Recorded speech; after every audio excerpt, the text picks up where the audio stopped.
One of the biggest continuing challenges about selling low-end sports cards online is controlling your inventory and keeping it organized.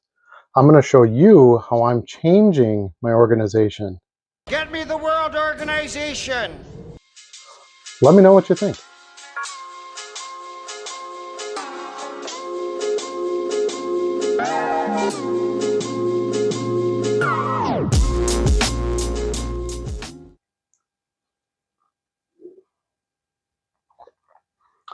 Yo, yo, yo, YouTube. Welcome to the Dollar Box. If you're new here, my name is Adam, and we focus on making videos about selling low-end sports cards online. Today's video is going to be about the inventory changing process, which is completely ongoing throughout the entire building of an online store. Right now, my store is at about 33,000 listings, which is a pretty good number, and I'm looking for ways to make my inventory more easily accessible and reduce the time to pull the cards. So I want to show you today how I used to do my inventory, how I've evolved it since the beginning of the store, and where it's headed now. Be sure to stick around because I'll have some sales to show you as well. So this is where I keep the majority of my inventory in these pull-out drawers. It is a fireproof system, and it is nice and sorted into double rows. I've showed this before. This isn't much different. These are all my Favre cards. I have an insane amount of Favre inventory, and I just have them sorted by year. That was basically how I started selling, was I had an immense amount of Brett Favre stuff. I just kept buying large collections and lots and things like that, and just amassed this ginormous amount of inventory, and I started selling it. Obviously, I've branched out since then. You can see here's called the 1998 cards, 99, and so on. So basically, these 6 drawers, top drawers here, are all Favre. So it kind of ends here. We got 08, 09, 10. So that's all his playing years. And then this is basically anything after 2010 is over here. Over here, I've got some overflow of vintage football and Sports Illustrated for Kids cards. Not really organized in any specific way, which is part of why I'm making some changes now that I have so much inventory. I have stuff piled up on here that I literally don't have a place for in the drawer. Like, this is all Dan Marino stuff, but you'll see in a second here, the Dan Marino spot is all full. And that's the problem with sorting it down to like an individual player or set or year or something like that, is that ebbs and flows. You're going to have stuff go out, you're going to have more inventory come in, and then you have to constantly change where that stuff is. In my new system, it isn't going to be affected by that at all. It can simply grow. These are stacks of what I call not big name player cards. So you've got like this Deebo Samuel insert here. Definitely cards I can sell and do sell, but I don't have an entire Deebo Samuel spot anywhere in these drawers. This is soccer. My soccer area is all full. Some more soccer, some non-sport, some more vintage. Like, it's kind of all over. So I'm creating this new system to be able to not have this problem going forward. I have plenty of space in the drawers. It's just a matter of getting it organized correctly. So if we go down to the drawers beneath the Favre cards, you'll see here, this is all Brady. So I have a lot of Brady, again, just sorted by year. Pretty quick picking. I have a ton of 2021 and 2022. There's probably even some 2023s in here at this point. I haven't added any year tabs. This is 2020 here, and so forth. Obviously, the older years, it's harder to get inventory and it sells faster as well. 2002 being basically his first year cards in a Patriot uniform. And then all these with the R's on it, these are Aaron Rodgers. So that those 2 players go in that drawer. And then my next one here is baseball. And again, I have the same problem I have on the top here. I have some baseball cards that don't fit in the drawer, kind of. I can make some space for them because this is all Jeter stuff here, numbered by years. Jeter is one of my biggest selling players. This is all non-sports stuff, so I have everything kind of mixed in oddly in some places just because that's how things were coming in as I was listing inventory. Here's some more Sports Illustrated for kids. And then behind that I have Mantle. These are all Mantle and Otani cards. Back here, I don't have a lot of Otani left anymore. Sold a ton of it.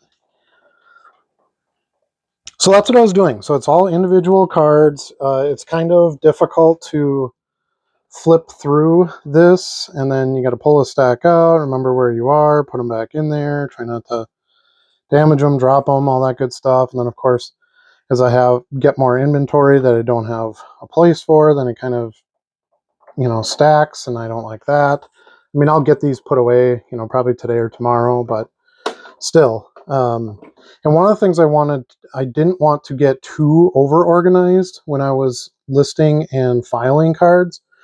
And the main reason was I didn't want to have to take all the time to make tabs, move players around, so I had more space. I just actually reorganized these two drawers. These are kind of my other players by name listings. So you got Randy Moss here, Tariq Hill, Terry Bradshaw, Josh Allen, Ricky Henderson, Mike Trout, Tony Romo. Guys that sell regularly. I volume of. Here's Montana, Dion. This is Emmett. This is all Barry Sanders here, this whole row. But then that gets complicated too. Like I've been buying a ton of Barry, and Barry's a great seller for me, so I'm going to continue to do that. But I haven't been able to sort this into years, so it's just all the Barry Sanders cards in here. So it can take me a while to dig through to find what I need and constantly reorganize them. I've been selling a lot of Jamar Chase lately, so I kind of pulled some out and just let them sit in here for right now. I might make a tab for him. We'll see. But I don't think I'm going to be doing any of my cards this way anymore. So what is my revolutionary new process? And I'm going to show you in this drawer here because I've been doing this for about 2 months now, and it's definitely been working. Obviously, I have PSA cards in here yet. I have PSA card boxes over there, and all of this stuff's just going to be moved into those boxes. It doesn't need to stay in the drawers. They were just in there at the time being, but they do fit in here nice too, though. These drawer cabinets have been a blessing for sure. But this is the new way I do it. So what I do now is I don't sort by any specific player. I simply put a date on the label when I'm listing, and I list whatever cards I have. These happen to be all Sports Illustrated for kids, I think, this bag, but let me show you. I'll show you this one here. So this one's got some Batman stickers in it, some Farscape promos, probably a bunch of other non-sport stuff. We can take a look at it real quick. But yeah, so I just bag them up. If a bag gets full, what you'll notice here, what I did was I put the same date on it, and I just put sub 2. So I might have like 3 or 4 bags from a day. I don't think I would ever have really more than that at one time.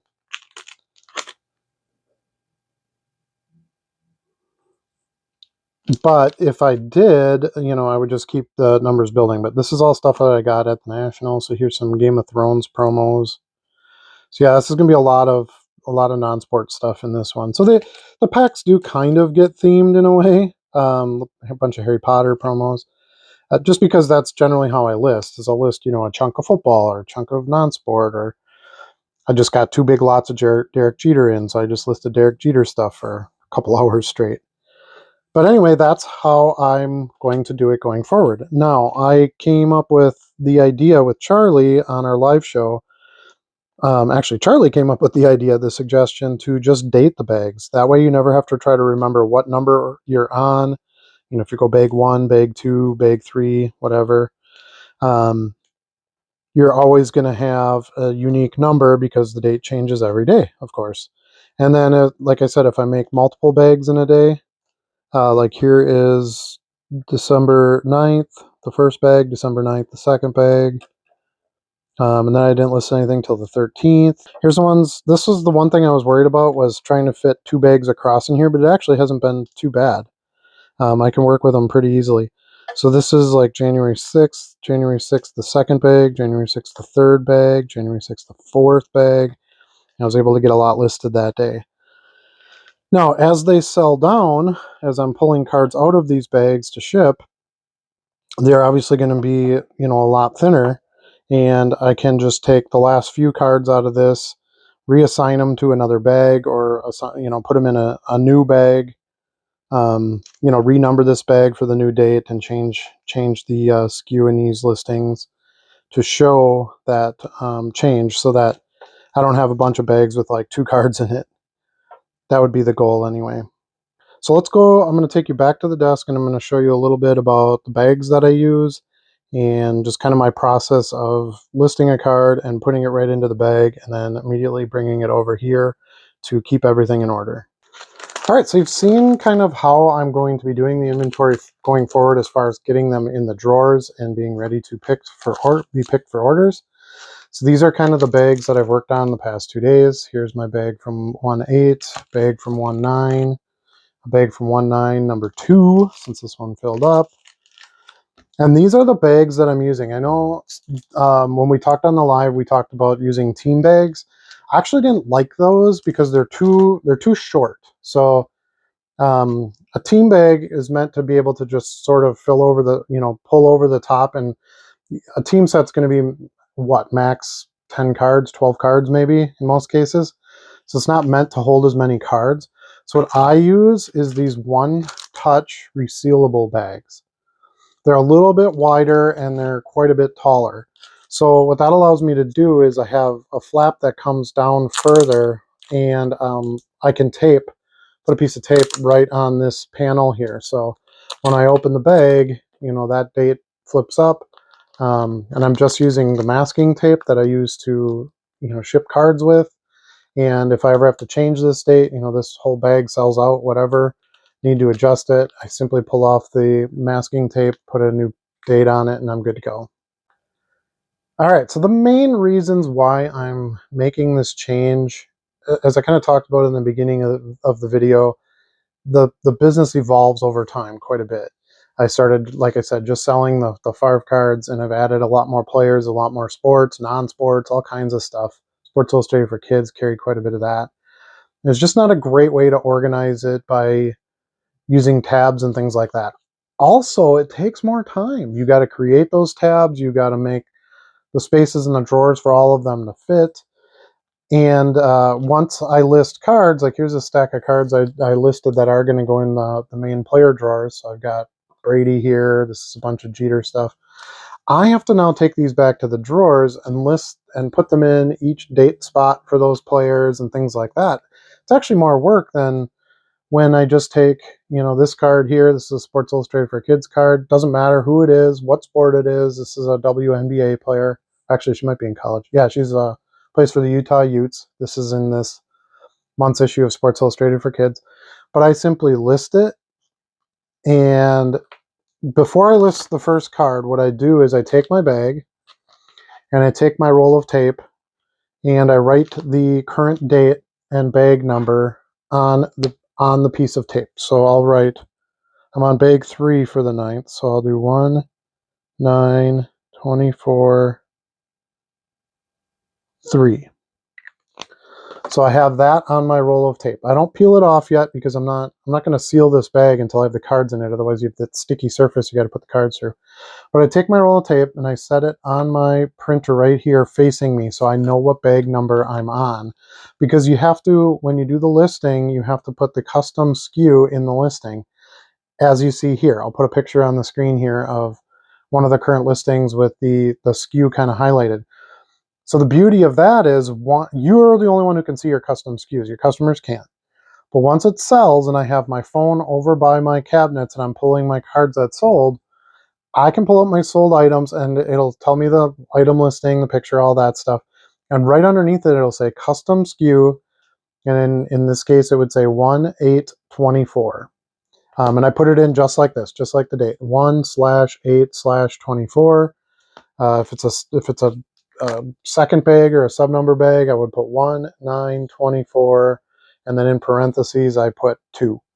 So I put it exactly the way I have it listed on the bag. So as I'm pulling the orders, I simply, like, let's say somebody ordered 5 cards and they're all in the bags. I simply see all 5 items ordered. I get the SKU under each card, pull that bag out, pull that card out, pull the next bag out, pull that card out. So really, really easy.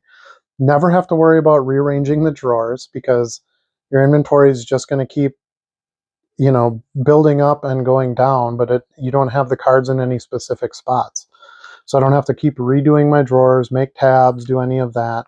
So not only does that make picking orders a lot faster, which is what I was really looking to try to improve on, but it also makes putting your listings and your inventory away a lot quicker.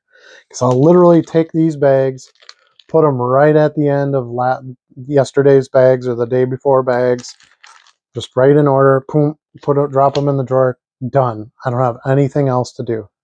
So your only work is you got to get a baggie out, you got to write the label on the tape, and then as you're listing each one, you got to put the custom SKU in.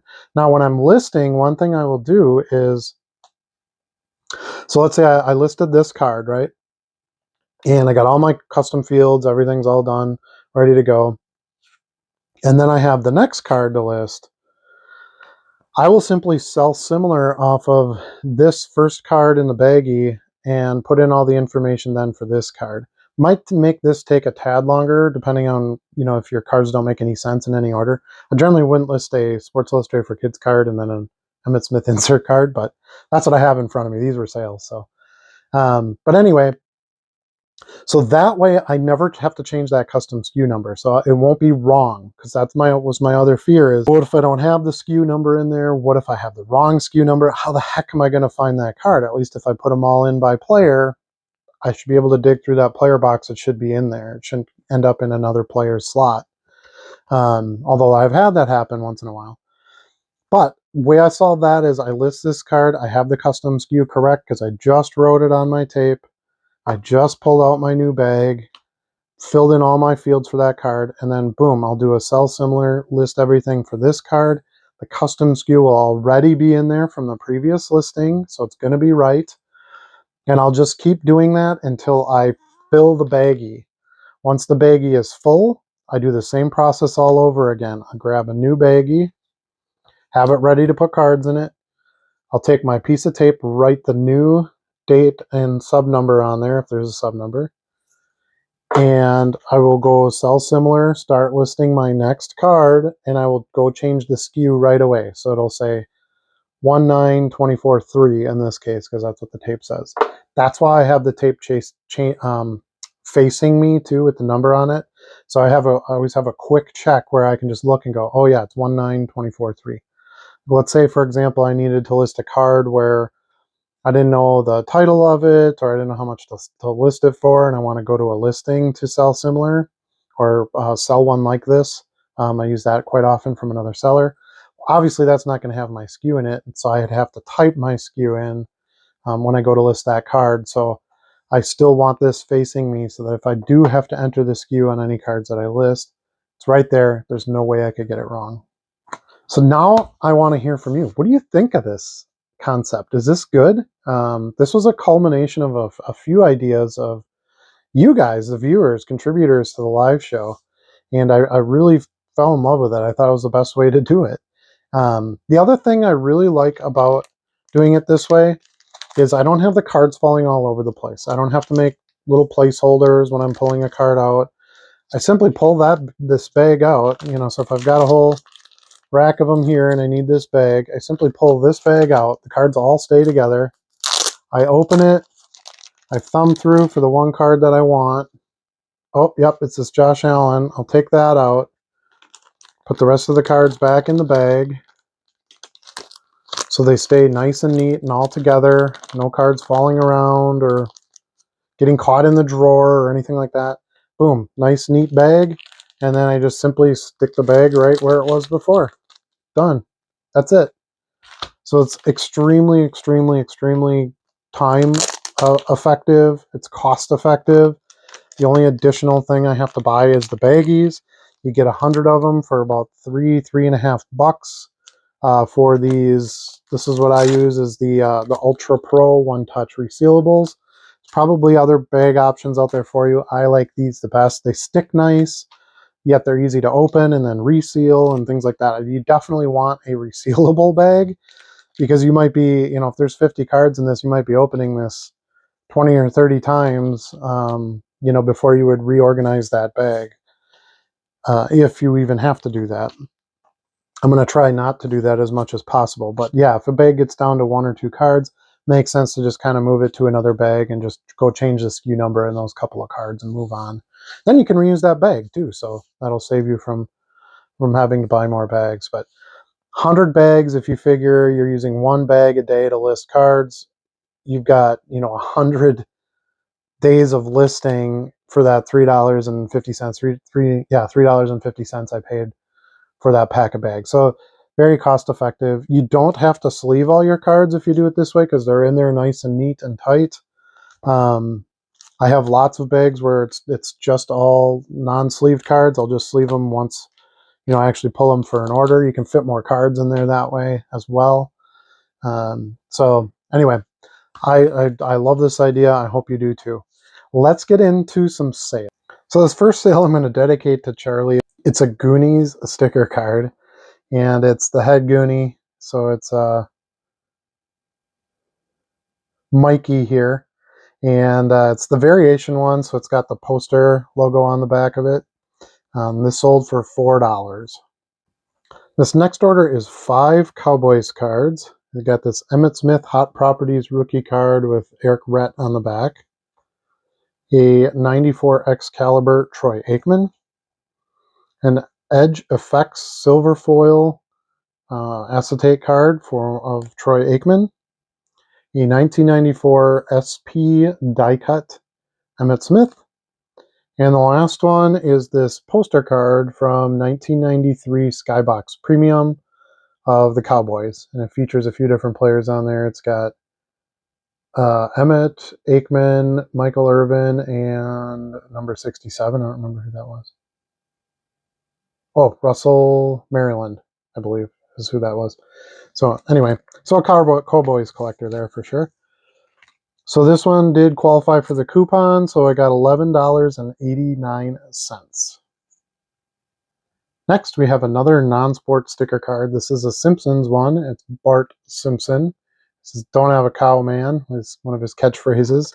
And you can see on the graphic on the screen there that this had a custom label. So it says custom label SKU 122723. So that told me to go to the bag for 122723, dig out this Bart sticker. Did that with these, took me about 10 seconds to pull that out. We have another non-sport sticker card. This is Billina the chicken from Return to Oz. I bought a big set of these. Has 30 cards, something like that, for like $3. It was super cheap. Sold this one for $2.99. Next, we have an Emmitt Smith card. This is Record Breaker card from 2019 Elite. Nice, cool, shiny card there. $2.75. Then we have a Coco Gauff. I would consider it a rookie card. It's one of her first ever mass-produced licensed cards. Anyway, this was from Skybox Universe. I got a couple of these out of a quarter box in Madison, and I sold this one for $4.99. Next, I have a couple of Sterling Sharp cards. This one's actually Sterling Sharp and Allen. I don't remember who the Allen guy is. Anyway, it's this motion card. So you've got Sterling over here and Allen for the Eagles over here.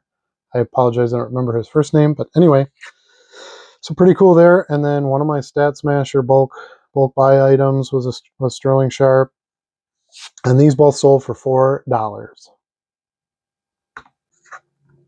Next one is a card that I pulled out of a pack. This was from this year's Prestige.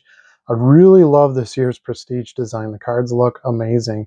It's about time they redid that set. Actually, I have one of the base cards here. I'll show you.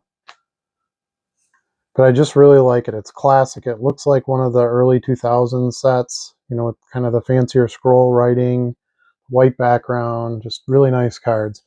But then what they did with the extra points parallels was make them these sort of prism blast design, and they're amazing. So anyway, pulled this one out of a pack. I got $4 for it.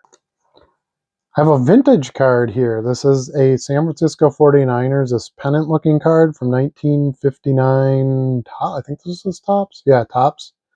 And I paid $1 for it. I got it at my local card shop. I just bought another stack of cards from them today, so I like to give them some business. And I sold this for $3.50. Now I paid 90 cents for it because I get a 10% discount there. So, but I still made a couple bucks on it. And I was there buying some supplies anyway, and I like digging through the boxes. And they actually have vintage, which I don't find at a lot of places. So it's fun to cherry pick some vintage to resell.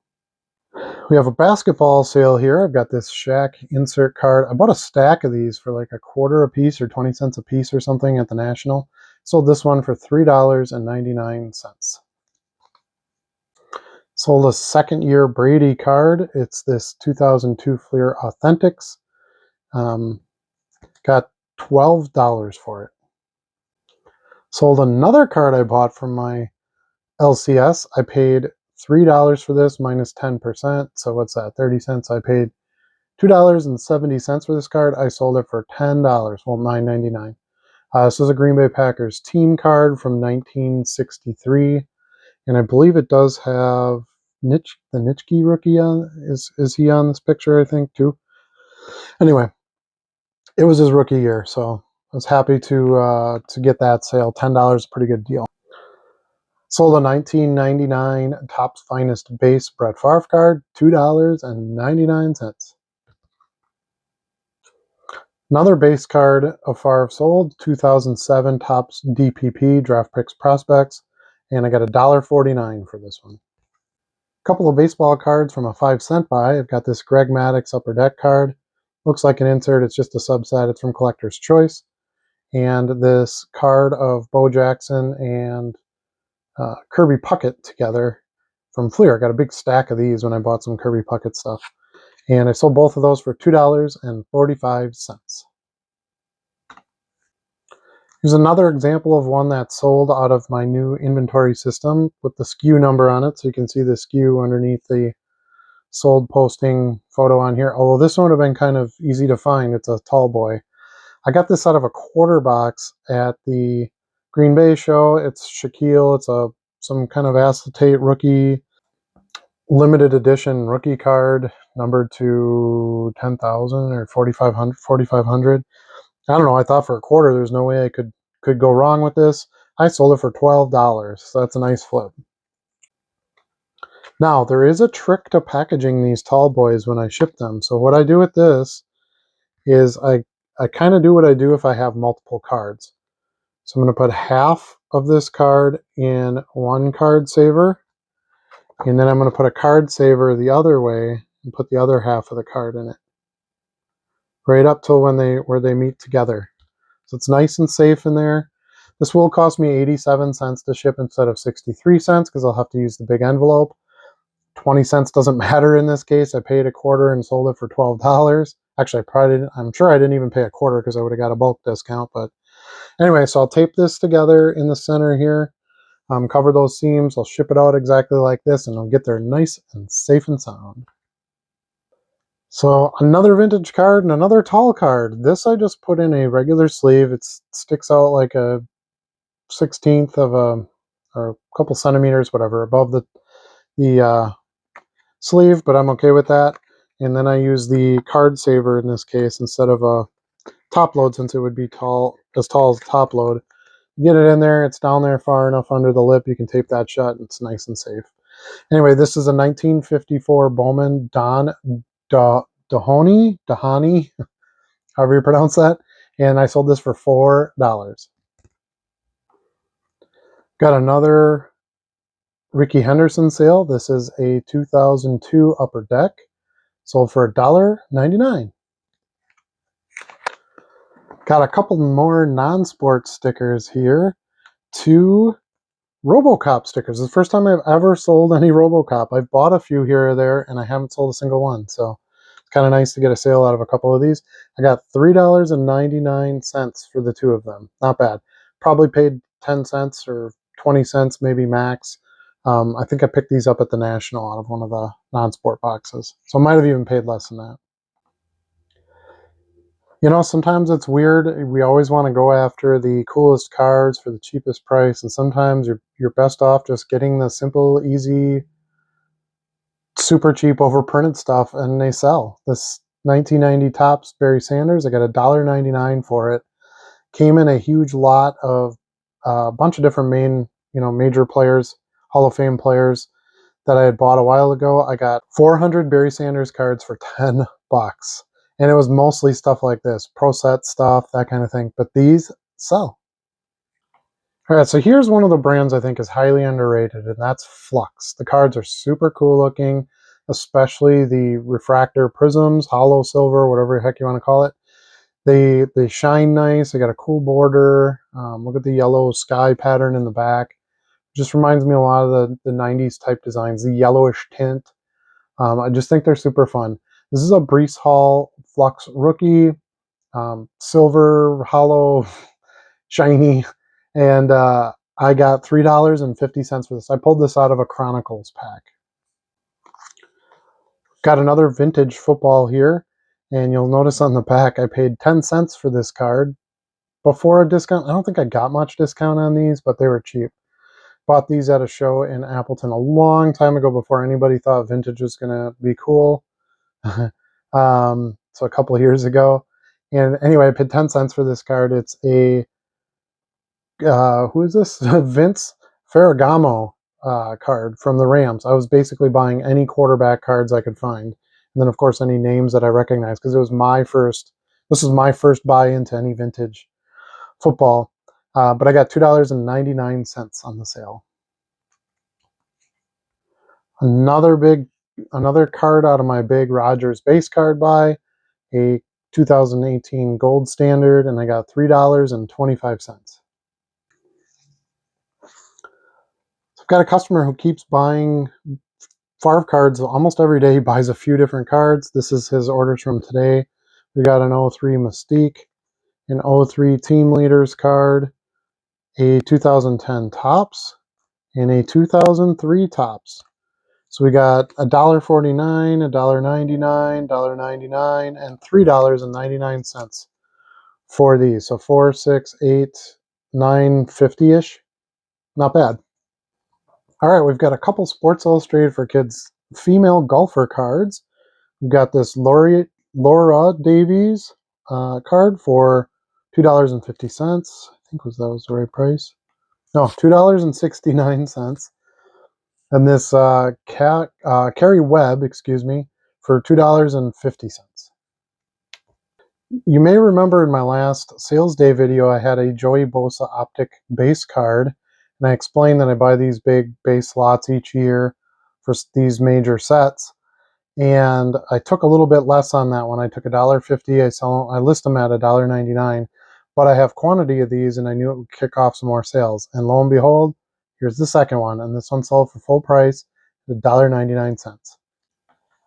And last but not least, I have another Sports Illustrated for Kids sale. I literally got these in the magazine yesterday, bought a couple extra issues, listed all three of them, and sold all three of them to one buyer.